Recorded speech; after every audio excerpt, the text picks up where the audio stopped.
What's up, guys? So in this video I talked to you guys about some of the things that I learned while becoming plant-based, vegan, whatever you want to call it these days. But yeah, I talked about the things that I learned 1 year or a couple of years that I've been plant-based. I did talk about a lot of positive things and a lot of just like neutral things, some bad, some good. Yeah, just kind of more neutral, just overall things that I learned.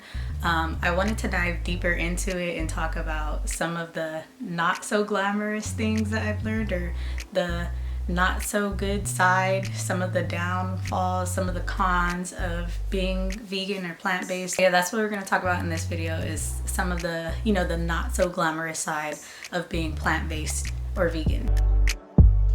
Okay, so the first thing, TMI, but we're gonna talk about it all. First thing is the farts. Yeah, you heard me correctly. Yes. Because you are getting so much more fiber, you're eating a lot more vegetables, some raw, some cooked. Because of that, depending on what you eat exactly, you're gonna encounter some really tough farts. They're gonna stink, and you're gonna be like, why am I so gassy? Like, why am I farting so much? It's just because your body is kind of getting used to, I guess, all the fiber, all the vegetables, breaking that down. So that is one thing that you may experience if you're switching over and transitioning into a more plant-based or vegan approach. You might encounter some raunchy farts. Just throwing that out there. The next one is difficulties at like parties or family gatherings. I mentioned in my other video how like sometimes people won't understand. Kind of piggybacking on that is you might have to plan a little bit more when going out to family gatherings, or going out gatherings with your friends. You, similarly to like planning ahead for restaurants, you probably have to plan ahead for family gatherings and kickbacks and stuff like that as well. You want to be able to have your options to eat and not feel secluded. And for me, the whole thing is just, I don't want to burden anybody. I don't want anybody to feel bad that I'm not eating their food. Like, especially in some cultures, that could be really like, they could take it offensive if you're not eating their food. A lot of times, what I suggest for you to do maybe is to kind of bring your own dishes.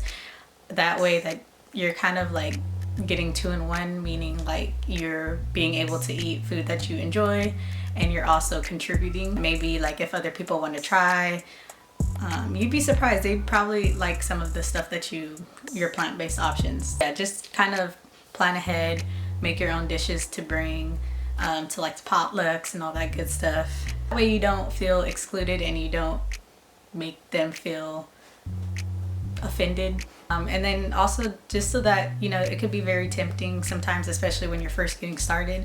It could be tempting if you're going out to family gatherings and there's a bunch of food selection where you're just like, I'm just gonna give in, I'm just gonna eat this because it's all we have here. I just really plan ahead for those type of things. Another thing is that this way of eating can be more expensive. I want to emphasize the can because it doesn't have to be necessarily. It really just depends on what you buy when you're grocery shopping and the types of foods that you like eating. It definitely can be more expensive, especially if you want to, shop for the more like, I don't know, fun type of vegan alternatives. Like everyday things, like to give you an example, regular cheese versus vegan cheese. Regular cheese could be like $3, whereas $2 or $3, whereas vegan cheese maybe run you for about $5, $6, all the way to $10. So there is like a price difference, and that's something that you may have to budget in and adapt for. Nowadays it is kind of more expensive. I think a lot of places are like opening up and being more inclusive into like other dietary restrictions, and so they do have a lot more options.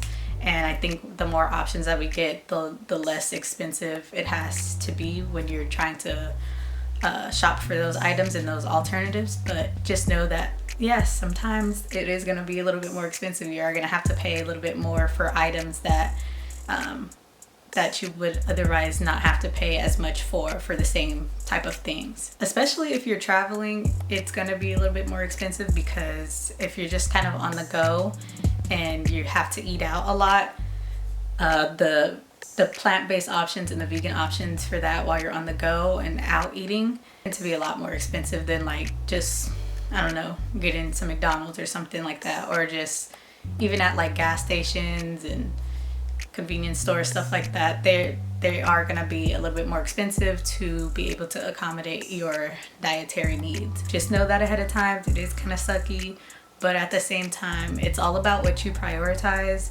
If eating like this makes you feel good, if it's important to you, if you enjoy it, then you're not going to really mind as much spending, you know, the extra couple of dollars, and just kind of budgeting that into your budget and planning ahead for that. In terms of like grocery shopping, what has helped me save a lot of money in terms of eating this way is, it kind of sucks, but having to go to different stores for different items. It sometimes takes me a couple more days. Like, instead of just getting all my grocery shopping done in one day, sometimes I have to split it up in 2 days out of the week, because I don't feel like traveling back and forth to different grocery stores. But certain items are cheaper at certain stores, and so certain stores, they're more expensive. For example, I wouldn't really go to like Whole Foods to get the basic things like fruits and vegetables and milk, stuff like that. I would just go to like a Sprouts or Trader Joe's, grocery outlet, those type of things, those like basic needs. I would not go to like a Whole Foods, because it's definitely going to be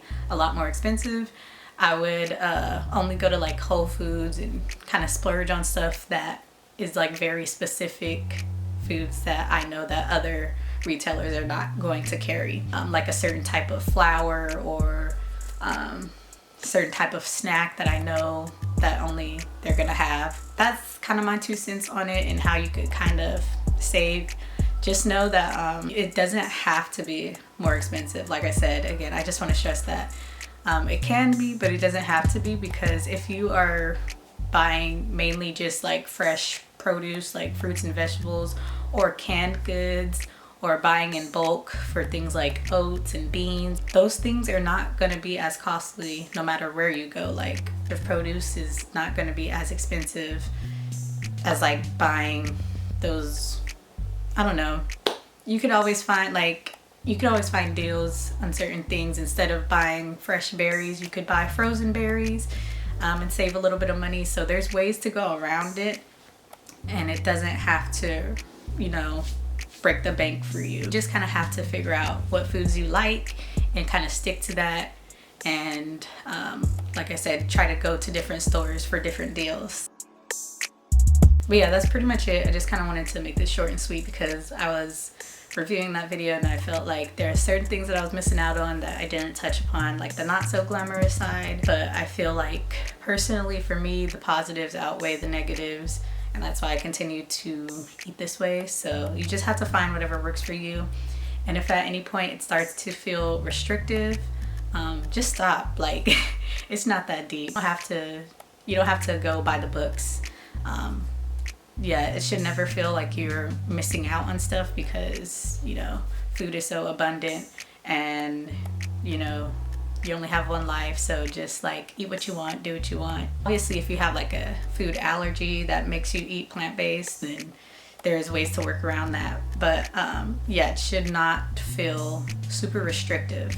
Yeah, don't feel like you have to stick to this certain diet because everybody else is doing it, or because everybody else is getting results.